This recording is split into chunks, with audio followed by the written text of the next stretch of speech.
जय हिंद प्यारे बच्चों, जय हिंद साथियों। सिद्धि विनायक संग्रह की इस ऑनलाइन प्रस्तुति में आपका स्वागत है। आज का हमारा अध्याय है हिंदी साहित्य में अध्याय संख्या 3 रहीम। कवि परिचय। हिंदी साहित्य की समृद्धि में मुस्लिम कवियों का विशेष योगदान रहा है। इन कवियों में रहीम नाम से विख्यात अब्दुल रहीम खान खाना का प्रमुख स्थान है। इनका जन्म सन 1556 ईस्वी में सम्राट अकबर के संरक्षक एवं परम विश्वास पात्र बैरम खां के घर लाहौर में हुआ। माता का नाम सुल्ताना बेगम तथा रहीम को वीरता, राजनीति, राज्य संचालन, दान आदि गुण अपने माता पिता से विरासत में प्राप्त हुए थे। सन 1562 ईस्वी में बैरम खां की मृत्यु के पश्चात रहीम की शिक्षा दीक्षा का प्रबंध अकबर ने स्वयं किया। रहीम तुर्की, अरबी, फारसी, उर्दू, हिंदी, संस्कृत आदि अनेक भाषाओं के जानकार थे। अकबर इनकी बुद्धिमत्ता, वीरता आदि से इतना अधिक प्रभावित हुआ कि उसने शहजादों को दी जाने वाली उपाधि मिर्जा खान से सम्मानित किया। रहीम का देहावसान 1626 ईस्वी में हुआ। तो विद्यार्थियों, रहीम दास जी जो थे वो अकबर के संरक्षण में थे, अकबर के आश्रय में थे और अकबर ने ही उनका एक तरह से पालन पोषण किया, उनकी शिक्षा दीक्षा का प्रबंध किया। रहीम थे वो बहुमुखी प्रतिभा के धनी थे, अर्थात उनका ज्ञान किसी एक दिशा में नहीं था, अनेक प्रकार का ज्ञान उन्हें था। उनके व्यक्तित्व के विविध गुणों का विलक्षण योग था। वे मुसलमान होकर भी कृष्ण के भक्त थे। ये उनके व्यक्तित्व की एक बड़ी विशेषता थी कि वो जन्म से इस्लाम को स्वीकार करने वाले परिवार से थे या जन्म से मुसलमान थे, लेकिन फिर भी कृष्ण के ये परम भक्त थे। वे एक ही साथ सेनापति, प्रशासक, आश्रयदाता, दानवीर, बहुभाषाविद, कला पारखी और राजनीतिज्ञ तथा प्रत्युत्पन्नमति थे। अर्थात ये सारे गुण इनके व्यक्तित्व में विद्यमान थे। विद्यार्थियों, ये सेना के सेनापति भी थे। आपने पढ़ा होगा इतिहास में कि जो रहीम थे वह महाराणा प्रताप से युद्ध लड़ने के लिए भी अकबर के कहने पर सेना लेकर गए थे। वो एक अच्छे प्रशासक भी थे, एक आश्रयदाता अर्थात कई दूसरे लोगों को इन्होंने आश्रय दिया था। दानवीर भी थे, दान करते थे। बहुभाषाविद, कई भाषाओं के जानकार थे। कला के पारखी और राजनीतिज्ञ थे। प्रत्युत्पन्नमति अर्थात तुरंत उत्तर देने वाली या तुरंत सूझने वाली मति इनके अंदर थी। उनके दोहे ब्रजभाषा में, बरवे अवधि में तथा मदनाष्टक खड़ी बोली में है। विद्यार्थियों, दोहे जो इन्होंने लिखे हैं, दोहे छंद की रचना की है, तो वो ब्रजभाषा को अपनाया है। बरवे भी एक छंद है, कविता लिखने का एक तरीका है जिसमें इन्होंने अवधी भाषा को अपनाया है। और जो इनकी पुस्तक है मदनाष्टक, उसमें इन्होंने खड़ी बोली को अपनाया है। क्योंकि ये बहुभाषाविद थे, प्रत्येक भाषा पर इनका अच्छा अधिकार था, इसलिए इन्होंने अपनी अलग अलग रचनाओं में अलग अलग भाषाओं को अपनाया है। रहीम की रचनाएं जीवन रस से परिपूर्ण हैं। मानसिक औदार्य, सांस्कृतिक विशालता और धार्मिक सहिष्णुता, मानवीयता इनकी रचनाओं के केंद्र में है। इनकी रचनाओं में है वो है मानसिक औदार्य है, उदात्त का भाव है, एक उत्साह का भाव है। सांस्कृतिक विशालता, संस्कृति है उसका विराट और विशाल चित्रण इनकी रचनाओं में मिलता है। धार्मिक सहिष्णुता अर्थात विभिन्न धर्मों के बीच आपसीय सद्भाव की भावना। इन्होंने ब्रज अवधि खड़ी बोली का सहज सरल बोधगम्य भाषा में का प्रयोग किया है। तो ये तीनों भाषाएं इन्होंने अपनाई है अपने काव्य में, और बोधगम्य जिसे आसानी से समझा जा सके ऐसी भाषा का प्रयोग किया है। इनके काव्य में नीति, भक्ति, प्रेम और श्रृंगार का सुंदर समावेश हुआ है। अर्थात इन्होंने नीति सम्मत साहित्य लिखा है, भक्ति का साहित्य भी लिखा है, प्रेम और श्रृंगार का साहित्य भी लिखा है। शैली सरल, सुबोध और सहज ग्राह्य है। शैली इनकी ऐसी है विद्यार्थियों कि जो सरल है, सुबोध है, अच्छी तरह से जिसका बोध हो सके, सहज और ग्रहण करने योग्य है। इनकी रचनाओं में रहीम दोहावली या सतसई, जिसे रहीम सतसई भी कहा जाता है विद्यार्थियों, बरवे नायिका भेद, मदनाष्टक, रास पंचाध्यायी, श्रृंगार सोरठा, खेल कौतुक, नगर शोभा, संस्कृत काव्य और फुटकर काव्य विशेष उल्लेखनीय है। संस्कृत में भी इन्होंने कुछ काव्य रचनाएं की है और फुटकर काव्य रचना अर्थात कुछ छंद इन्होंने किसी पुस्तक के रूप में संकलित ना करके यूं ही खुले ही लिख दिए हैं, छोड़ दिए हैं, जो लोक में यूं ही प्रचलित है आज भी, तो उन्हें फुटकर काव्य, फुटकर साहित्य की संज्ञा दी गई है। पाठ परिचय। प्रस्तुत संकलित दोहों में रहीम ने अपने जीवनानुभवों के सहज रूप में अभिव्यक्ति दी है। विद्यार्थियों, रहीम को जो अपने जीवन में अनुभव हुए थे, उन्हीं जीवन के अनुभवों को इन्होंने अपने काव्य में स्थान दिया है। वे मानते हैं मनुष्य को अपने स्वाभिमान बराबर बनाए रखना चाहिए, कि अपना स्वाभिमान है वो खोना नहीं चाहिए, स्वयं पर जो अभिमान है उसे कभी भी खोना नहीं चाहिए, उसे बराबर बनाए रखना चाहिए। संगति जीवन को पर्याप्त प्रभावित करती है। संगति का प्रभाव मनुष्य के जीवन पर पड़ता है, तो संगति मनुष्य जीवन को पर्याप्त रूप से प्रभावित करती है, इसलिए संगति है वो सोच समझकर ही करनी चाहिए। मनुष्य जैसे आचरण वाले लोगों के साथ रहता है वैसा ही बन जाता है, परंतु जो उत्तम प्रकृति के होते हैं, अब यहाँ लेखक कवि जो है रहीम दास जी वो कहते हैं कि संगति का असर अवश्य होता है, प्रभाव करती है संगति, लेकिन यदि उत्तम स्वभाव है तो फिर बुरी संगति का प्रभाव नहीं पड़ता है। जैसे उदाहरण दिया है, चंदन के वृक्ष पर सांप लपटे रहने पर भी चंदन अपनी सुगंध नहीं छोड़ता है। रहीम ने यह भी बताया है कि विपरीत स्वभाव के लोग एक साथ परस्पर सद्भाव से नहीं रह सकते। विद्यार्थियों, रहीम दास जी का ये अनुभव रहा है कि दो विपरीत स्वभाव के व्यक्ति यदि है तो वो एक साथ कदापि नहीं रह सकते हैं।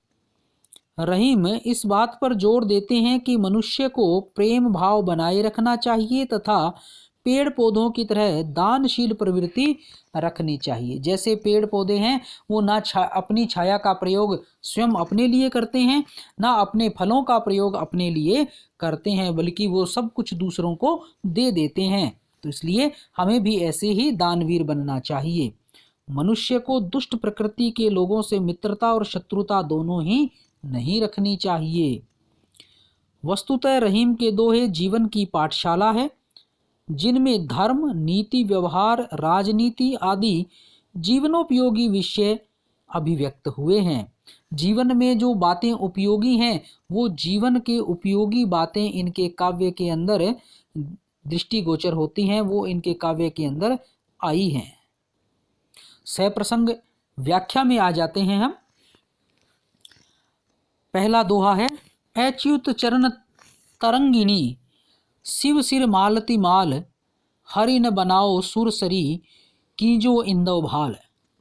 यहाँ कवि है वो सुरसरी अर्थात गंगा नदी को संबोधित करके उनसे विनम्र प्रार्थना करते हैं, विनम्र निवेदन करते हैं और कहते हैं कि हे गंगा मैया, हे गंगा माता, अच्युत अर्थात भगवान विष्णु की आप अच्युत चरण तरंगिणी, कि आप भगवान विष्णु के चरणों की तरंगिणी है, अर्थात आप भगवान विष्णु के चरणों में निवास करती है, भगवान विष्णु के चरणों से निकलती है।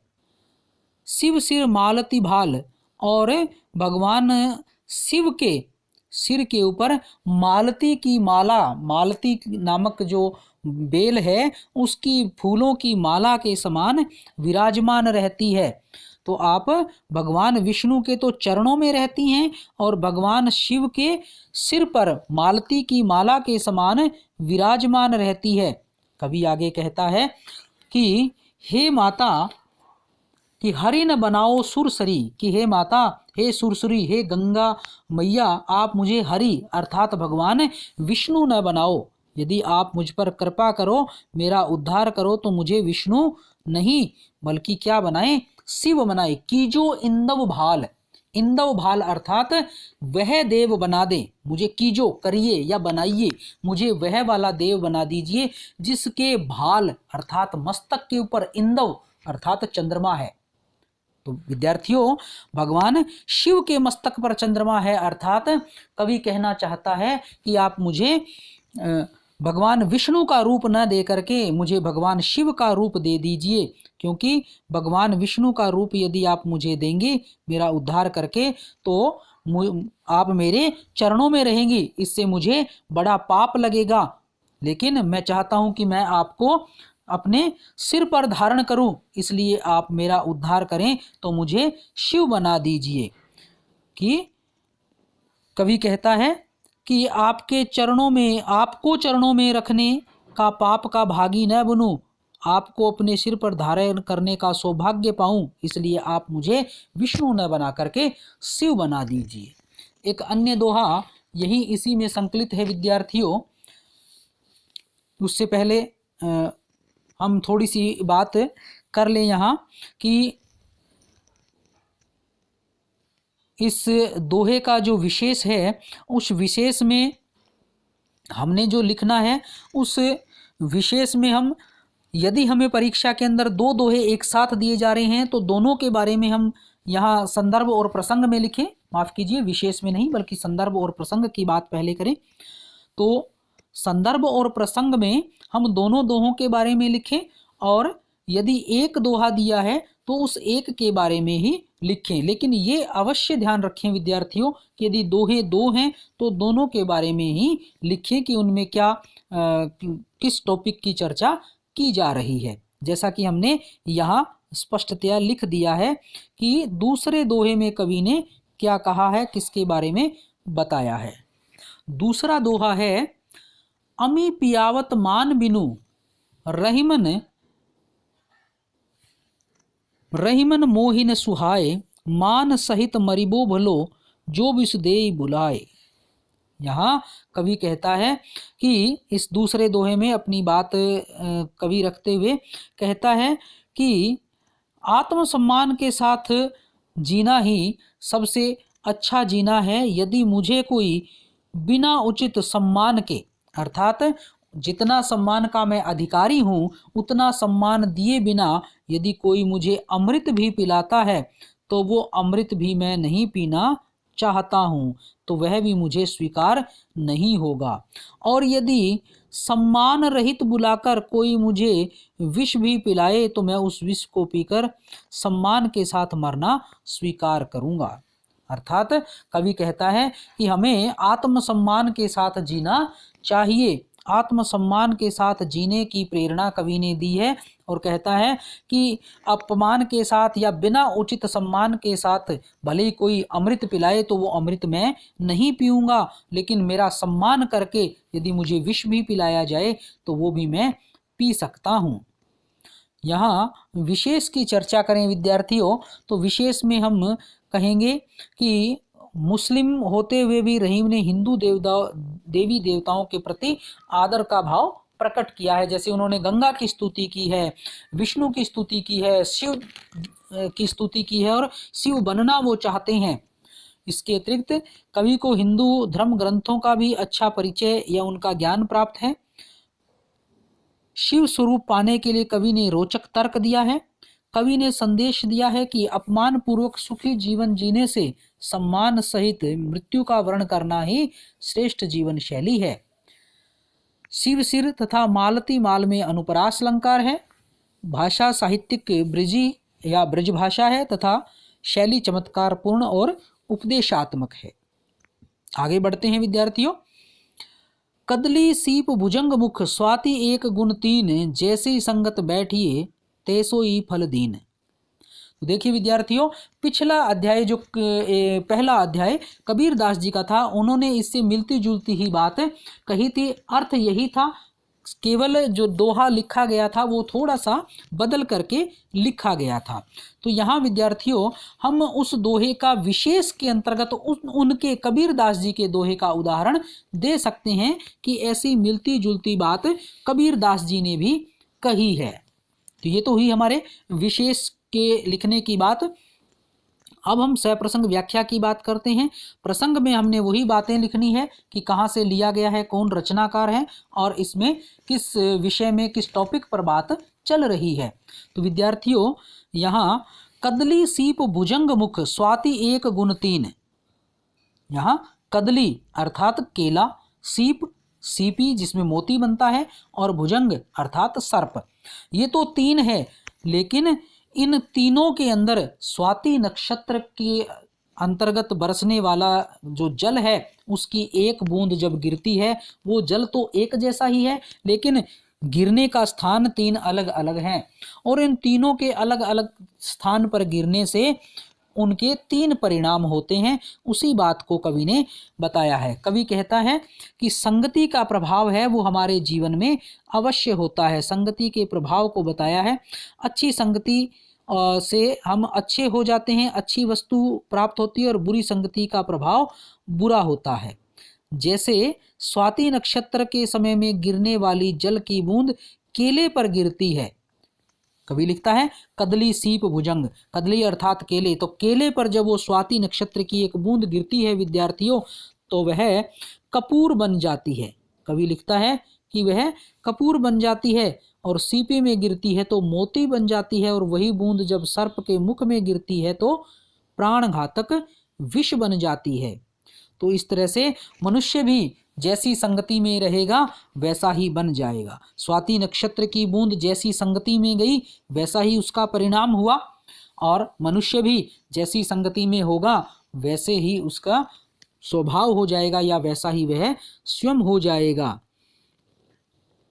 तो इस तरह से यहाँ कवि ने अपनी बात को रखा है, हमें समझाते हुए, संदेश देते हुए ये सारी बात कही है। दूसरा दोहा जो इसी के अंदर संकलित है, कही रहीम संपत्ति सगे बनत बहु तो बहुरीति विपति कसोटी जे कसे ते ही सांचे मीत।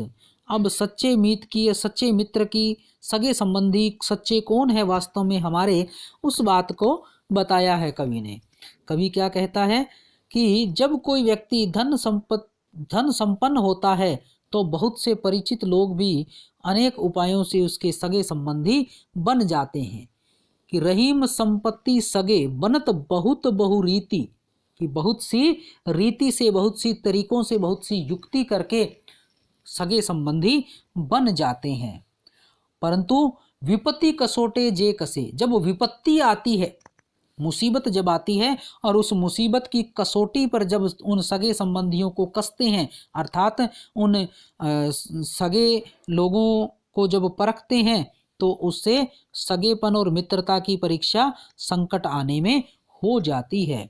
संकट के समय जो मनुष्य के सच्चे मन से साथ देते हैं वही उसके सच्चे मित्र हैं। स्वार्थी मित्र तो सुख के ही साथी होते हैं।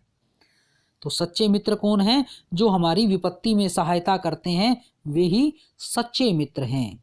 विशेष की बात करें दोस्तों, प्रथम दोहे में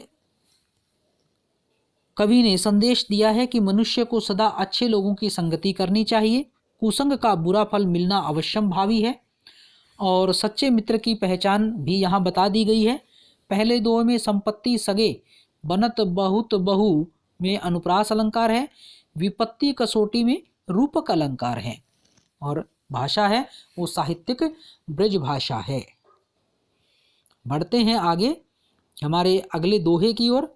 काज परे कछु और है, काज सरे कछु और, रहीमन भंवरी के भय नदी सिरावत मोर। खेर खून खांसी खुशी ब्रेत बैर प्रीति मदपान, रहीमन दाबे ना दबे जानत सकल जहान। तो यहाँ दो दोहों को संकलित किया गया है। व्याख्या में अपने पहुँचते हैं तो क्या कहते हैं, काज परे कछु और है, काज सरे कछु और, रहीमन भंवरी के भय नदी सिरावत मोर। ये विद्यार्थियों ठीक यही दोहा हम अपनी सृजन पाठ्य पुस्तक में भी पढ़ कर आए हैं। वहाँ भी हमने रहीम जी को पढ़ा है, तो यही दोहा वहाँ भी संकलित किया गया था। तो यहाँ इसमें हमें कठिनाई नहीं होनी चाहिए। कवि क्या कहते हैं कि सारा संसार है वो बड़ा मतलबी है, संसार सब मतलब के काम ही करता है। जब हमें किसी से काम होता है या हमें किसी से काम पड़ता है तो हमारा व्यवहार कुछ अलग होता है, और जब हमारा काम निकल जाता है अर्थात जब हमें किसी की आवश्यकता नहीं होती तो हमारा व्यवहार है वो बिल्कुल विपरीत हो जाता है या बदल जाता है। तो लोग हैं अपना काम अटकने पर तो मधुर और स्नेहपूर्ण सम्मानपूर्ण व्यवहार करते हैं, लेकिन काम निकल जाता है तो मुंह फेर लेते हैं। और इसके लिए उन्होंने एक दृष्टांत भी दिया है कि हिंदुओं में जो विवाह के अवसर पर वर अपने सिर पर मोर बांधता है, सेहरा बांधता है और वधू के घर जाता है और अग्नि के परिक्रमा दोनों वर वधू करते हैं अर्थात फेरे लेते हैं। तो कबीर क्या लिखता है, रहीमन भंवरी के भय नदी सिरावत मोर। रहीमन दास जी कहते हैं भंवरी के भय अर्थात उस अग्नि की परिक्रमा करने के बाद वो जो मोर है वो नदी में तैरा देते हैं। फेरे लेने के बाद, फेरे होने के बाद, विवाह की रस्म पूरी होने के बाद जो सिर पर धारण किया गया जो मोर था उसे पानी में जल में प्रवाहित कर दिया जाता है। तो इस तरह से जब काम होता है तब कुछ और उसे सिर पर धारण किया गया और जब काम निकल गया तो उसे नदी में तैरा दिया गया। तो ऐसा ही मनुष्य का स्वभाव भी होता है कि जब काम होता है तब खुशामद करते हैं और काम निकल जाता है तो मुंह फेर लेते हैं। एक अन्य दोहा जो यहाँ संकलित किया गया है, खैर खून खासी खुशी बैर प्रीति मदपान रहीमन दाबे ना दबे जानत सकल जहान। खैर अर्थात कुशलता, खून रक्त, मदपान शराब का पीना, दाबे दबाने से या छिपाने से, और जहान अर्थात संसार। तो कवि क्या कहता है कि खैर खून खांसी खुशी, ये खैरियत अर्थात कुशलता का होना, कोई व्यक्ति कुशल है, सुखी है अपने जीवन में। किसी व्यक्ति की हत्या कर दी जाती है, रक्तपात होता है, खून अगर निकल जाता है, कट जाता है तो वो खून निकलने लगता है, रक्त बहने लगता है।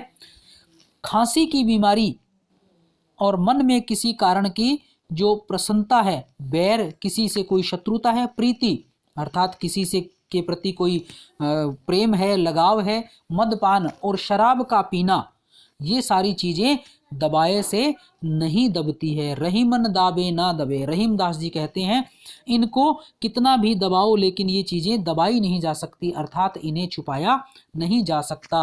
कोई सुखी है तो उसके सुख का पता सबको चल जाता है। रक्त यदि बह रहा है, निकल रहा है तो उसको कितना भी रोकना चाहो वो रुकता नहीं है। खांसी की बीमारी जो है उसे कितना भी रोको वो रुकती नहीं है, खांसना ही पड़ता है। किसी के प्रति शत्रुता है तो वो भी प्रकट हो जाती है, किसी के प्रति प्रेम है तो विद्यार्थियों वो भी प्रकट हो जाता है, और कोई मद्यपान अर्थात नशा करता है, शराब पीता है तो वो भी लोगों से अधिक दिनों तक छुपाई नहीं जा सकती। इसलिए रहीम दास जी कहते हैं कि रहीमन दाबे ना दबे जानत सकल जहान, कि ये सारा संसार जानत जानता है, सकल सारा संपूर्ण, जहान संसार कि सारा संसार जानता है, ये चीजें दबाने से नहीं दबती है, ये प्रकट हो ही जाती है। विशेष काज परे और काज सरे में लोगों के दोहरे आचरण के बारे में बताया गया है।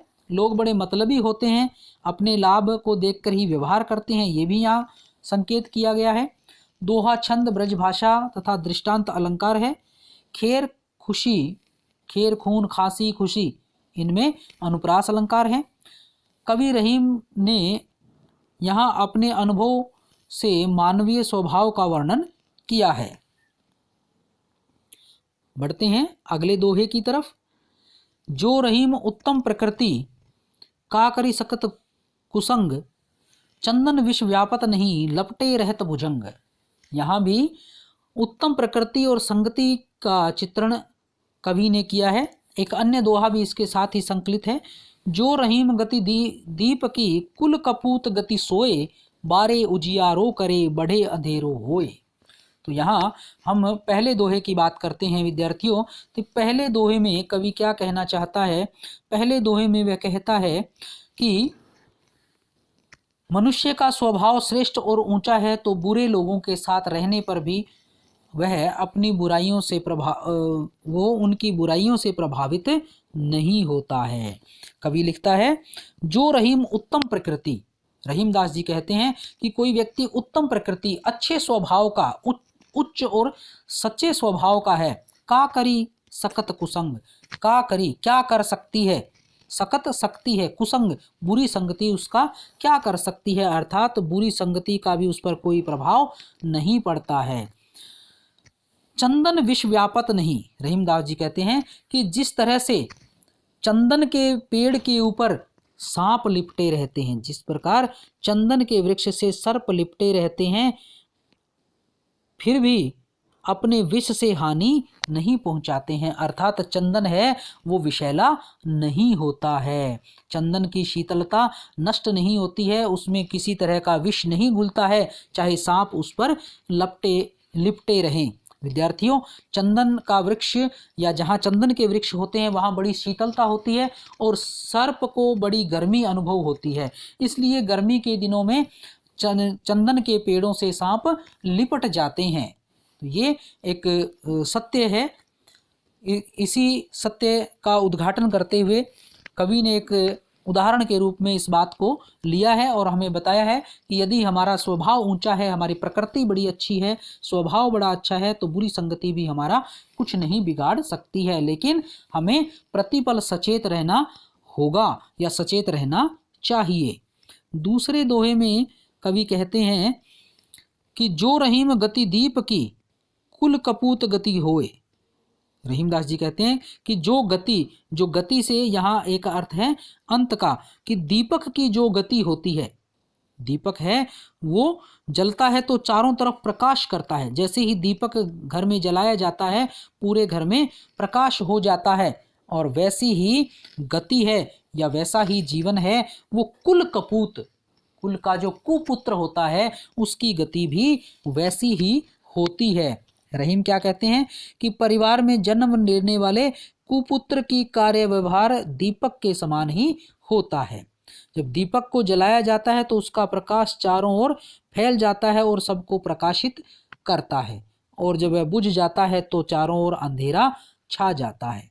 तो विद्यार्थियों, जिस तरह से दीपक के जलने और बुझने में जो प्रक्रिया होती है, जलने पर प्रकाश और बुझने पर अंधेरा होता है, वैसे ही जो कुपुत्र है उसका प्रभाव परिवार पर पड़ता है। कुपुत्र जब जन्म लेता है तो लोग पुत्र जन्म की खुशियां मनाते हैं। जन्म लेते ही पता नहीं चलता कि कुपुत्र होगा या सुपुत्र, जैसे जैसे वो बड़ा होता है वैसे वैसे ही पता चलता है कि वह कुपुत्र है या सुपुत्र। तो जब जन्म लेता है विद्यार्थियों पुत्र किसी के घर में, तो सब लोग खुश होते हैं, पुत्र जन्म की खुशियां मनाते हैं कि भी बेटा हुआ है, लेकिन उसके बड़े होने पर उसके बुरे कार्यों के कारण परिवार के लोग अपमानित तथा प्रताड़ित होते हैं।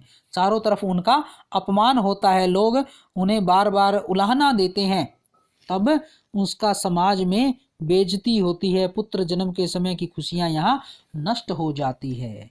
तो इसलिए जो दीपक है उसकी गति और कुपुत्र की गति एक जैसी होती है। बढ़े उजियारो होए, यहाँ बढ़ने से, पुत्र के संदर्भ में बड़ा होने से और दीपक के संदर्भ में बुझ जाने से दो अर्थ यहाँ लिए गए हैं। अर्थ यहाँ श्लेष अलंकार है विद्यार्थियों, श्लेष अलंकार का सुंदर प्रयोग यहाँ किया गया है। दोहा चंद है, साहित्यिक मधुर ब्रज भाषा का प्रयोग हुआ है। दृष्टांत, अनुप्रास और श्लेष अलंकारों का प्रयोग हुआ है। मनुष्य का स्वभाव यदि श्रेष्ठ है तो बुरे कार्य उसका कुछ प्रभाव नहीं डाल सकते। और दूसरे दोहे में पुत्र के आचरण का वर्णन है, जिसके कारण परिवार को दूसरों के सामने लज्जित होना पड़ता है। कवि ने इसकी तुलना दीपक के जलने और बुझने से की है।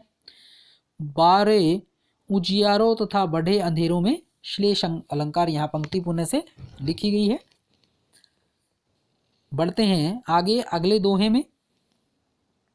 रहीमन ओछे नरन सो बैर भलोना प्रीत, काटे चाटे स्वान के दो भांति विपरीति। रहीमन धागा प्रेम का मत तोड़ो चिटकाए, टूटे से फिर ना जुड़े जुड़े गांठ पर जाए। तो यहाँ दो दोहे संकलित किए गए हैं विद्यार्थियों। तो रहीमन ओछे नरन को, ओछे अर्थात तुच्छ या नीच, और शब्दार्थ में एक आया है स्वान अर्थात कुत्ता। तो ये विशेष कुछ एक शब्द हैं जिनका प्रयोग यहाँ व्याख्या में किया जाएगा। तो रहीमदास जी कहते हैं कि जो नीच प्रवृत्ति का व्यक्ति होता है, नीच स्वभाव का जो व्यक्ति होता है, उससे किसी भी तरह से संबंध नहीं रखने चाहिए, उसके साथ व्यवहार करने में सावधानी ही रखनी चाहिए, क्योंकि उसके साथ ना तो प्रेम किया हुआ अच्छा है, अर्थात उसकी दोस्ती अच्छी नहीं है, और ना ही उसका बैर अच्छा नहीं है। रहीमन ओछे नरन को, बैर भलो न प्रीति। रहीमदास जी इस बात को कहते हैं कि ओछे नर जो होते हैं, हीन व्यक्ति होते हैं, नीच व्यक्ति होते हैं, दुष्ट होते हैं, उनका बैर और प्रीति, शत्रुता और मित्रता दोनों ही अच्छे नहीं है।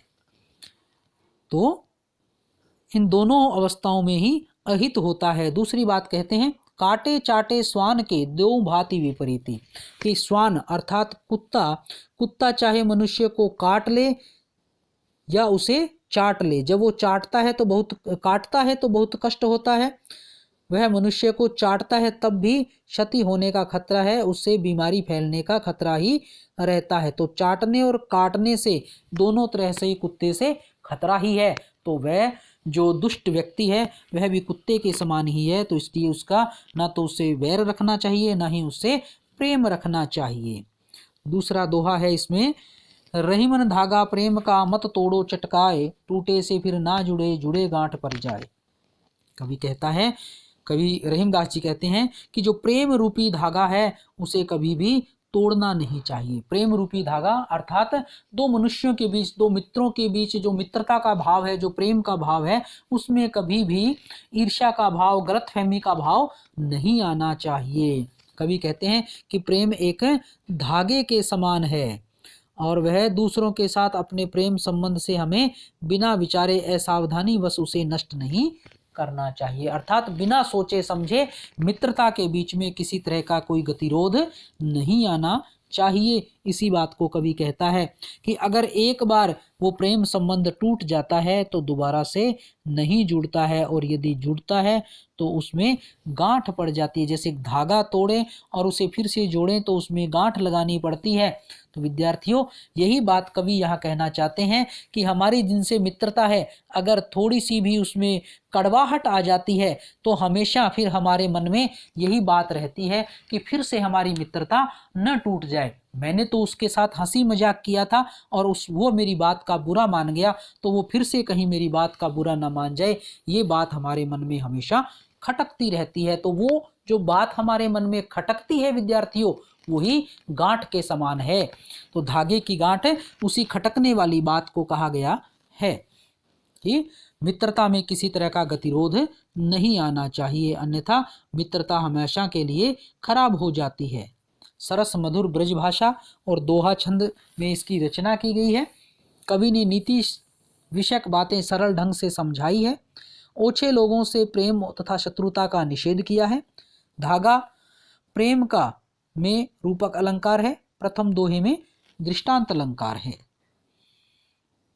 इसके बाद अगला दोहा है, रहीमन पानी राखिए बिन पानी सब सून, पानी गए न उबरे मोती मानस चून।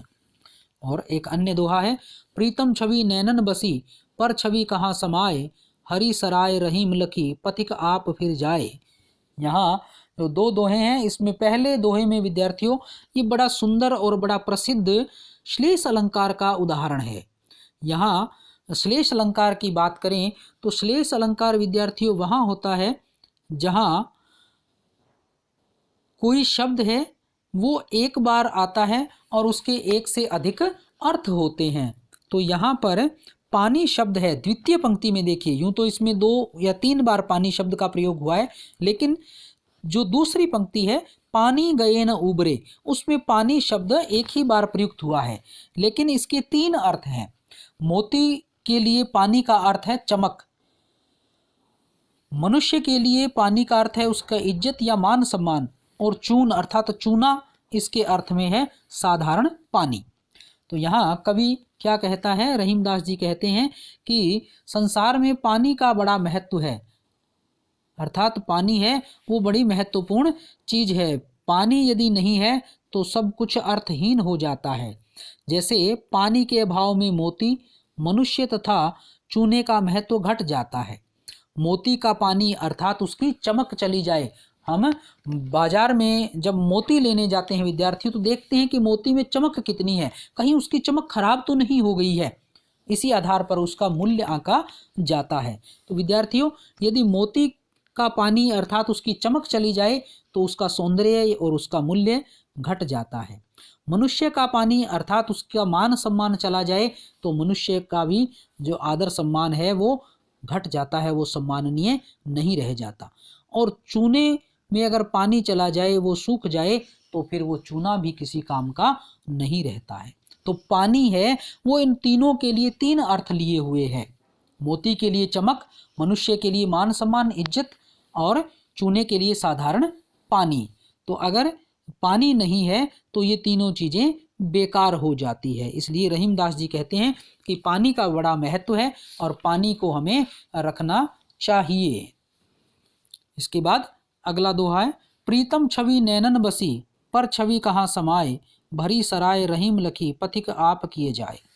कवि कहते हैं कि जिस मनुष्य के नेत्रों में अपने प्रियतम परमात्मा की छवि विराजमान है, वहां किसी अन्य सांसारिक वस्तु का आकर्षण टिक नहीं पाता है, कि दूसरे की छवि को नहीं बसाया जा सकता। पर छवि कहाँ समाए, पर अर्थात दूसरा, किसी दूसरे की पराई छवि को कहाँ समाया जा सकता। प्रीतम छवि नैनन बसी, अपने प्रियतम, अपने ईश्वर, अपने परमात्मा, अपने आराध्य की छवि नैनों में जब बस जाती है, तो पर किसी दूसरे की छवि कहाँ समाए, वहाँ कहाँ समा सकती है, कहाँ कैसे किस तरह से वो आ सकती है।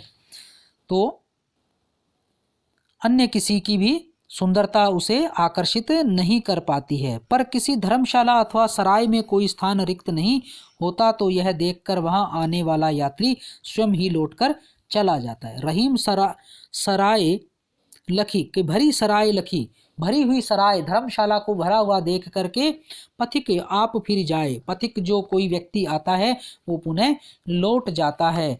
अर्थात जब किसी के हृदय में स्थान नहीं मिलता है तो वो जो दूसरा बाद में आने वाला व्यक्ति है वो पुनः अपने आप ही लौट जाता है।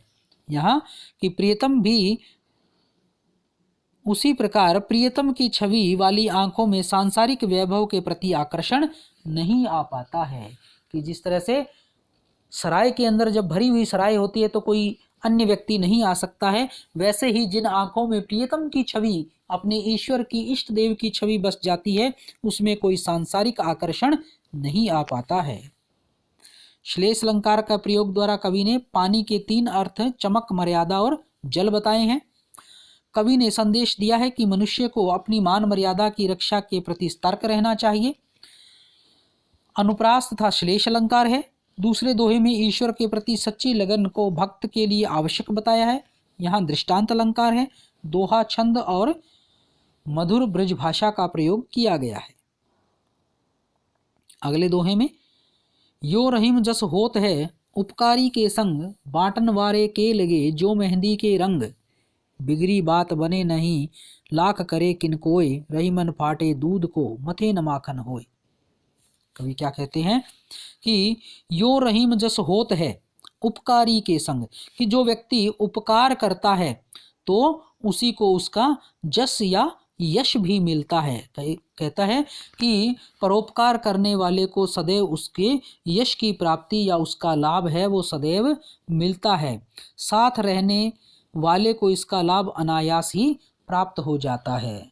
ये जो यश करता है, अच्छा काम करता है, परोपकार करता है, उसके साथ जो रहता है उसको भी उस परोपकार का फल अनायास ही स्वतः अपने आप ही मिल जाता है। कवि ने इसके लिए दृष्टांत दिया है कि जिस प्रकार पत्थर पर मेहंदी की पत्तियों को पीसने वाले के हाथ मेहंदी के रंग से बिना रचाए ही लाल हो जाते हैं।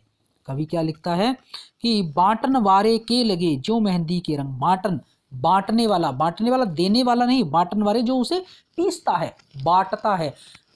पत्थर की शिला पर जो मेहंदी को पीसता है उसे बांटने वाला उसको कहा गया है। कि जो मेहंदी को बांटता है उसके मेहंदी के रंग स्वतः ही लग जाते हैं या उसके हाथों में लाल रंग स्वतः ही आ जाता है। तो इस प्रकार परोपकारी के साथ रहने के लिए कवि ने कहा है कि उसके साथ रहने से, बिना कुछ करने से ही प्रशंसा या उस परोपकार का फल मिल जाता है।